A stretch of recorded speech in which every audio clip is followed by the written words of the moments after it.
tão boa. Mas cadê os frutos dessa caminhada que está tão boa? Aí entra uma questão. Está me julgando? Não se trata de julgar.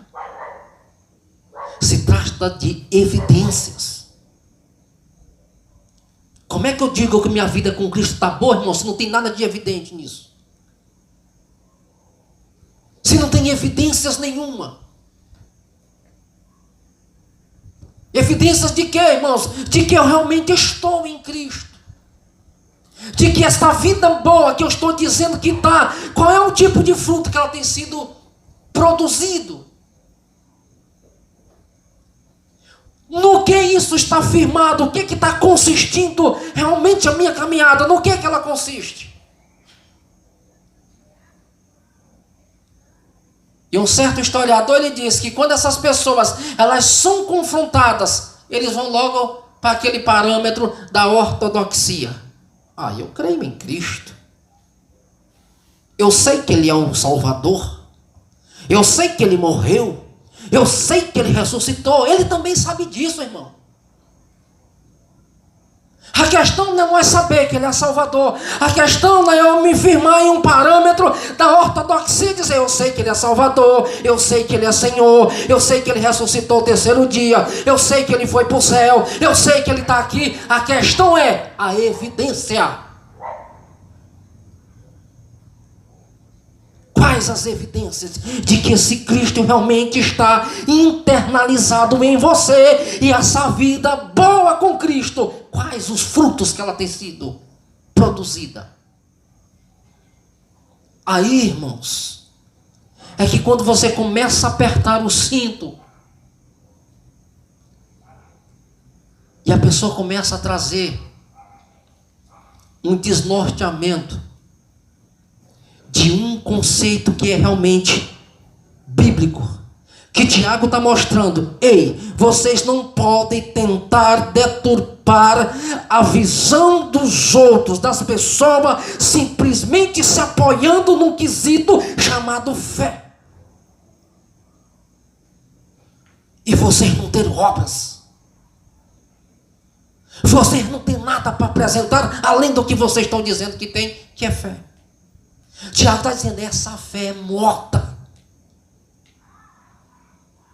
porque ela não tem obra nenhuma.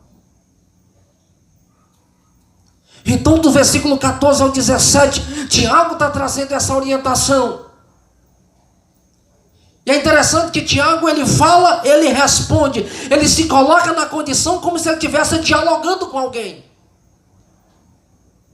Por quê? Porque é uma carta expositiva. E Tiago está trazendo justamente essas exposições para que as pessoas compreendam o sentido da vida cristã. Que a nossa vida cristã, ela não é simplesmente baseada em palavras. Mas a vida cristã, ela é baseada em vivência, em prática.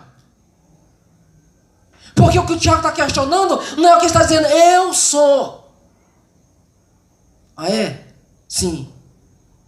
Pois mostra. Pois comprova o que tu está dizendo que tu é. E o verso 18 ele diz: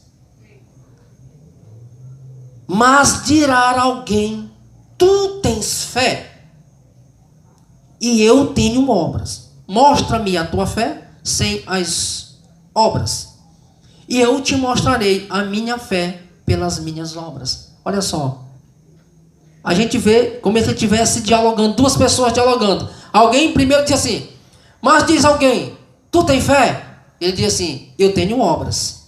Aí ele vai: mostra-me a tua fé sem as obras, e eu te mostrarei a minha fé pelas minhas obras.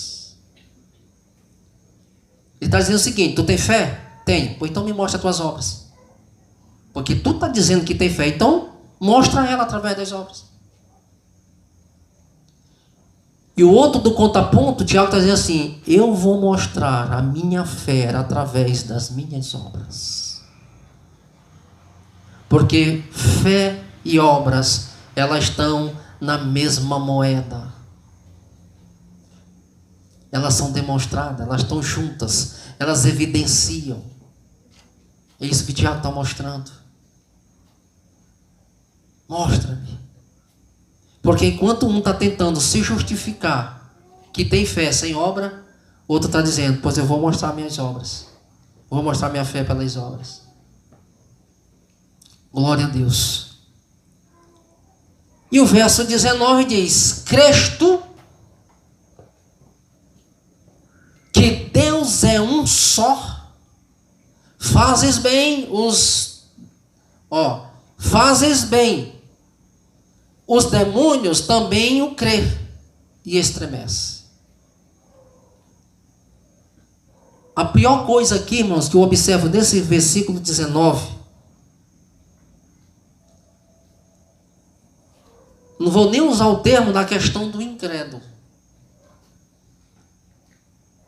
mas tem pessoas que não crêem em nada. E isso não lhe causa nenhum tipo de remorso. Aqui é onde Tiago está dizendo que até os demônios, eles também crêem que estremece. Por quê? Porque esses demônios sabem que haverá um dia que eles serão julgados, condenados para o lago de fogo. Então eles acreditam que esse dia vai chegar e eles estremecem.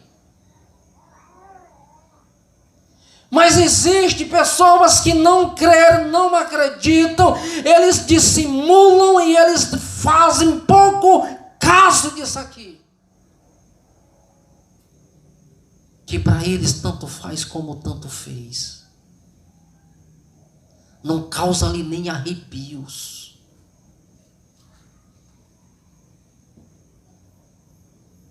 Segundo um historiador, ele diz que são pessoas dissimuladas. Ou seja, são pessoas que, de uma certa forma, eles não se preocupam com isso aqui.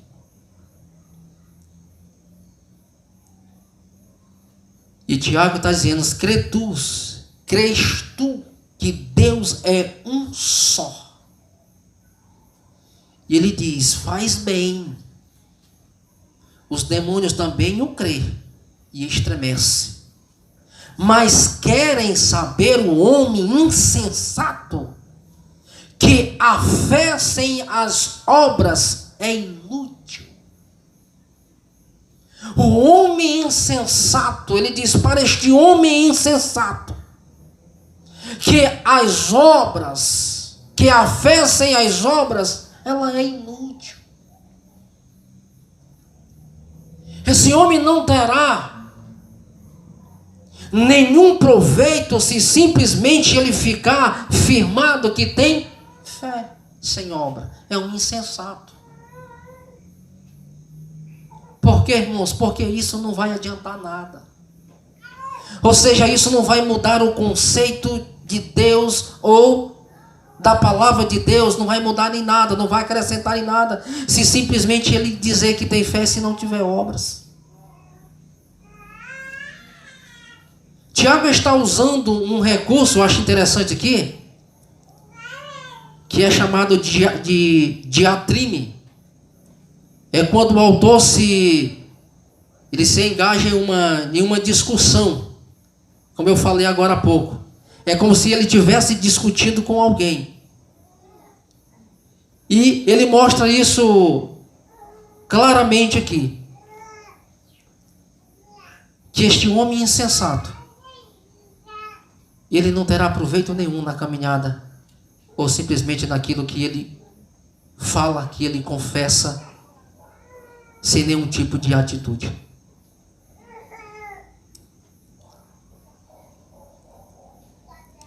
O verso 20, estamos terminando. Mas quereis saber o homem insensato, que a fé sem as obras é inútil? E o 21 diz, porventura não foi pelas obras que o nosso pai Abraão foi justificado, quando ofereceu sobre o altar seu filho Isaque? Parece que é uma contradição aqui, né, pastor?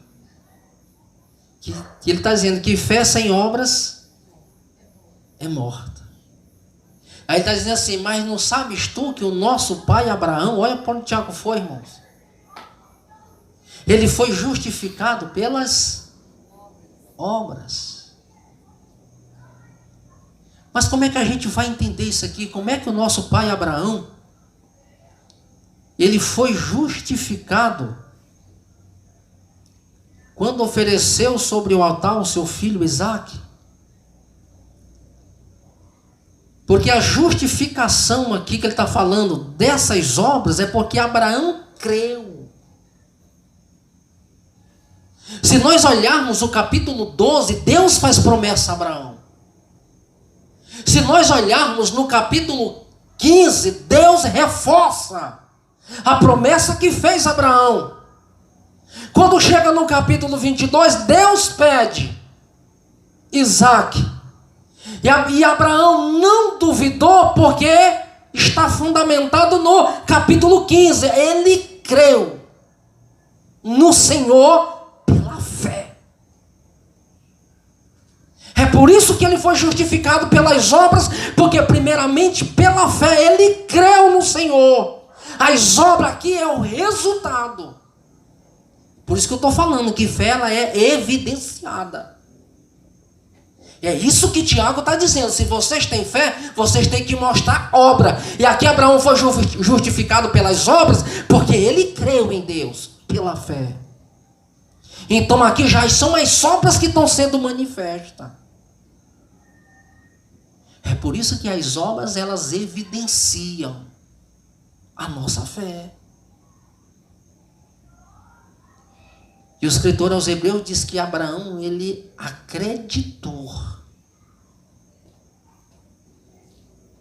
Ele creu. E Paulo diz que Abraão, parece que é em Romanos 5, ele se fortalecia, dando glória a Deus. Por quê, irmãos?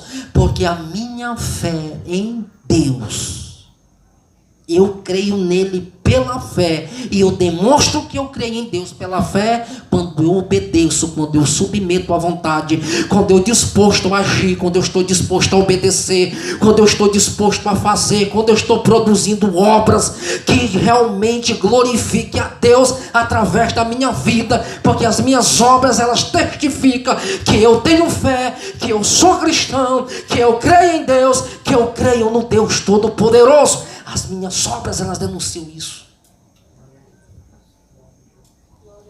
Então, quando você para no tempo, você está deixando de produzir essas obras.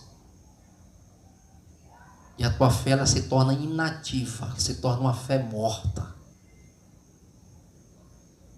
É por isso que essa fé, ela tem que estar ativa. E Tiago, ele vai longe. Ele foi em Abraão, no versículo 21. Versículo 22, vês que a fé cooperou com as suas obras, e que pelas obras a fé foi aperfeiçoada. O que levou Abraão realmente a obedecer ao Senhor, porque ele creu no Senhor pela fé. E a fé, ela cooperou com as suas obras. Ou seja, ia confirmando, produzindo obras realmente de quem tem fé. E ele no versículo 23, e se com